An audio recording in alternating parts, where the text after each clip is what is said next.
Good afternoon, everybody, and happy Wednesday, and welcome January.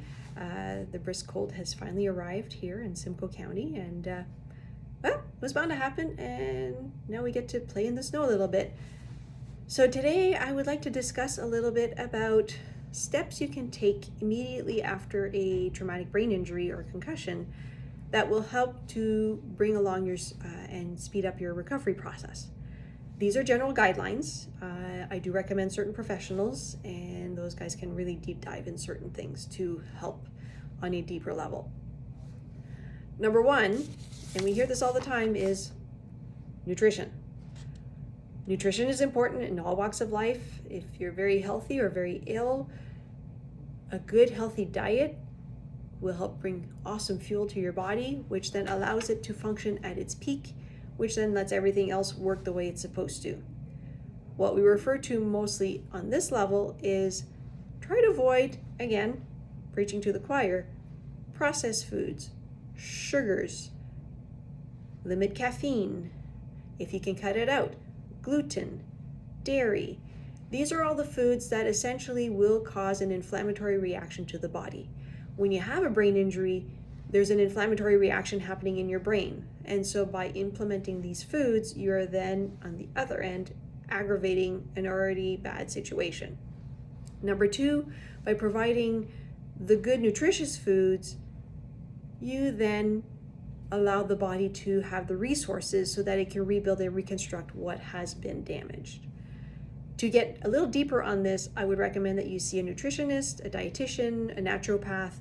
These guys will help you set a better diet and also recommend supplements that will help to support the system to make sure it has what it needs for that rebuilding process.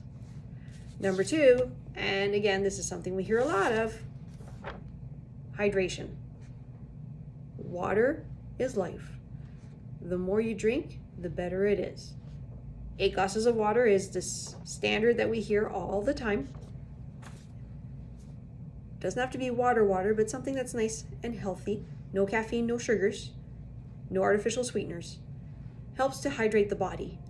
This is important because A, it helps the system to flow, so therefore those nutrients that you've eaten can get to where they need to go to help the system rebuild itself.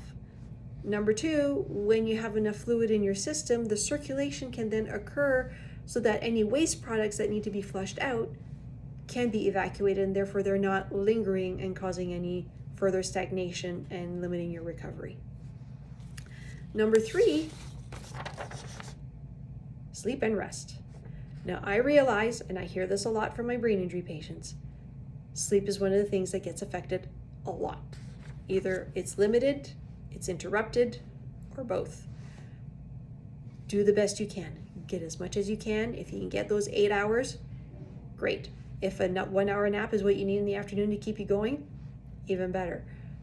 That rest and recovery is when you're sleeping, the brain gets to reset things, rebuild things. And everybody knows how they feel the next day after they have had a good night's sleep.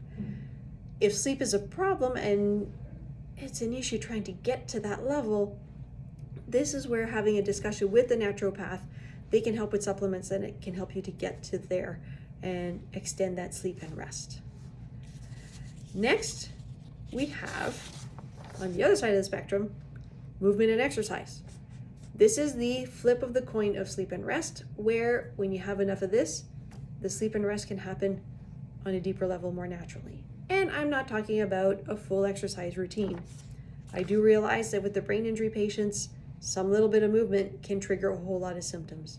Or if you've been in a car accident, there's a lot of body damage that we need to work through before we get to high level exercise.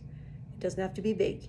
There are a lot of apps out there that allow you to put in what you can or cannot do without equipment, with equipment. You're sitting in a chair, and even if it's just 30 seconds, 30 seconds is great. It's an all or something, not an all or nothing.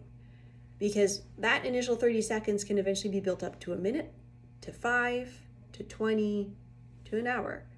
Slow, but can get there.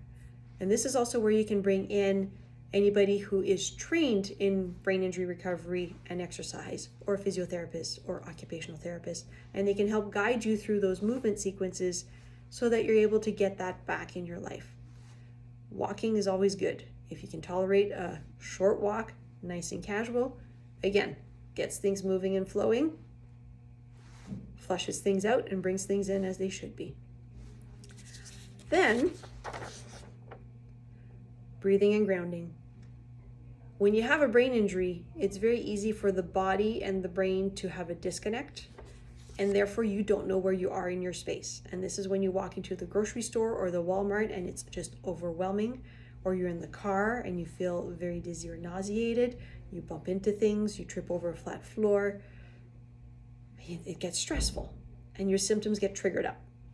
When this happens, I will post next week a breathing and grounding exercise that works really well that you can use at will as often as you want.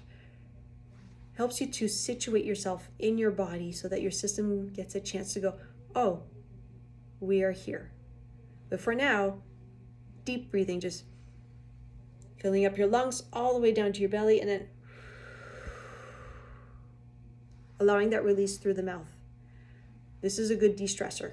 And a lot of times when your symptoms kick up, it's because of a stress bump up. Breathing in